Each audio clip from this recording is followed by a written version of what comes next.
Welcome back to our channel. నేను మీ వైషు. శోభన్ బాబు guarantee అందగాడు అని తెలుసు. ఆయన వినమ్రతతో, విలక్షణ నటనతో, తెలుగు తెరపై అంతులేని చిత్రాలతో మనందరి మనసుల్లో ఒక స్థానాన్ని ఏర్పరచుకున్నారు శోభన్ బాబు గారు.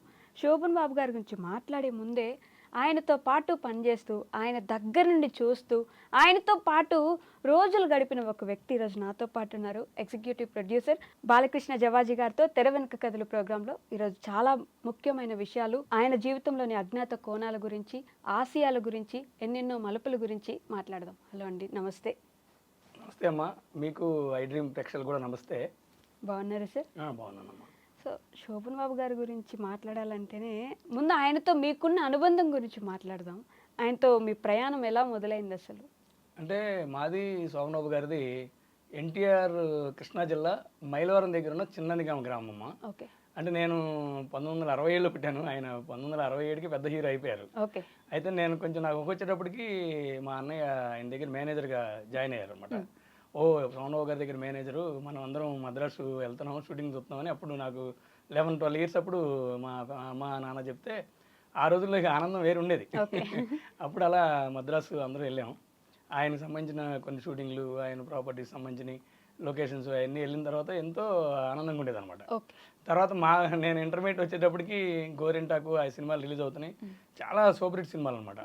తర్వాత నాకు మనసులో ఇంకా మనం కూడా మద్రాసు వెళ్ళాలి, మనం కూడా సినిమా ఫీల్డ్లో చేయాలి అని ఆశ ఉండేది.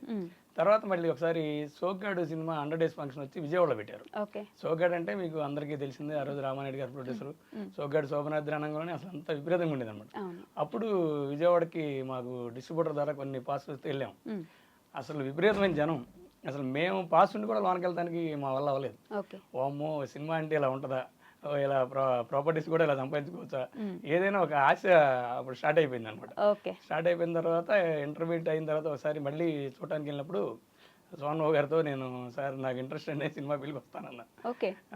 ఏమయ్యా, నువ్వు చదువుకోవాలి కానీ నువ్వు ఇలా ఇంట్రెస్ట్ అయ్యి అనొద్దు, ముందు మినిమం డిగ్రీ అన్న చదువుకో, డిగ్రీ అయిన తర్వాత ఇక్కడ ఒకవేళ సక్సెస్ అవ్వకపోయినా ఏదన్నా బ్యాంక్స్లో కానీ ఏదన్నా నువ్వు ట్రై చేసుకుంటే అలా వెళ్ళొచ్చు, ఇండస్ట్రీ అనేది తొందరపడి రావడానికి ప్రయత్నం చేయొద్దు, ముందు ఫస్ట్ చదువు ఇంపార్టెంట్ అనేవాళ్ళం.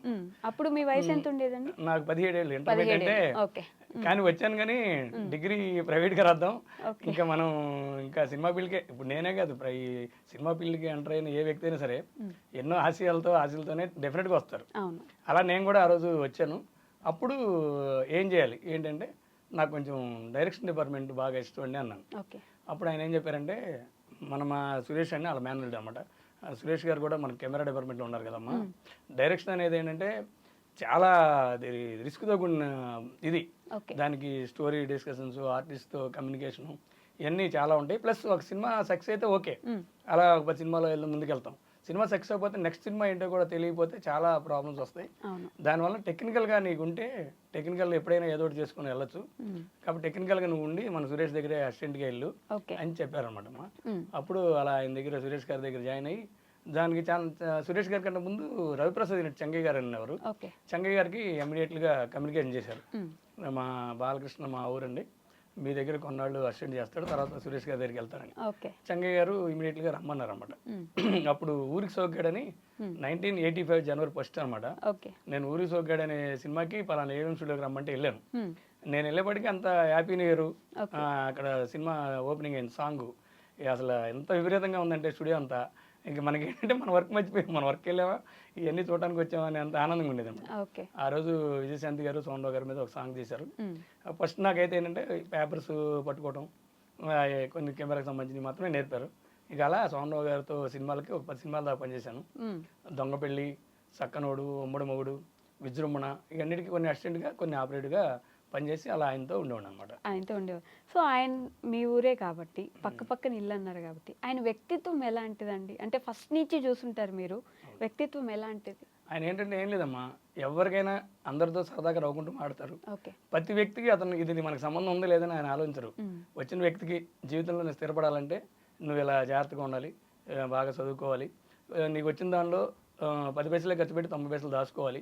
ఏంటంటే ఎందుకు చెప్తారంటే, అది అసందర్భం అయినా సరే 60 ఏళ్ళు అయిన తర్వాత మనకి రిటైర్మెంట్ వస్తుంది ఏదైనా జాబుల్లో. కానీ సినిమా రంగంలో అది అలా 60 ఏళ్ళే ఉండదు. ఎప్పుడు 35కి వెళ్ళిపోవచ్చు, లేకపోతే 40కి వెళ్ళిపోవచ్చు, లేకపోతే లైఫ్ లాంగ్ కూడా ఉండొచ్చు. కానీ అలా ఇది అలాంటిది కాదు కాబట్టి ఇండస్ట్రీకి వచ్చినప్పుడు ఏంటంటే మీరు ఆ అవకాశం వచ్చినప్పుడు డబ్బులు దాచుకుంటే ఆ రిటైర్మెంట్ అప్పుడు నువ్వు కాలు మీద కాలు వేసుకుని బతకచ్చు. ఈ వచ్చినప్పుడు మనకి టైం ఎప్పుడు ఎలానే ఉంటుందని మనం ఆ వచ్చిన డబ్బుల్ని ఎక్స్పెన్సెస్ కొంతమంది ఖర్చు పెడతారు. ఖర్చు పెట్టిన వాళ్ళు కూడా చూసాం. అలా ఎంతోమంది ఆర్టిస్టులు ఆయన ముందు తరంలో కానీ వాళ్ళు అయ్యారు కాబట్టి ఈ జాగ్రత్తలన్నీ చెప్పేవాడు అనమాట.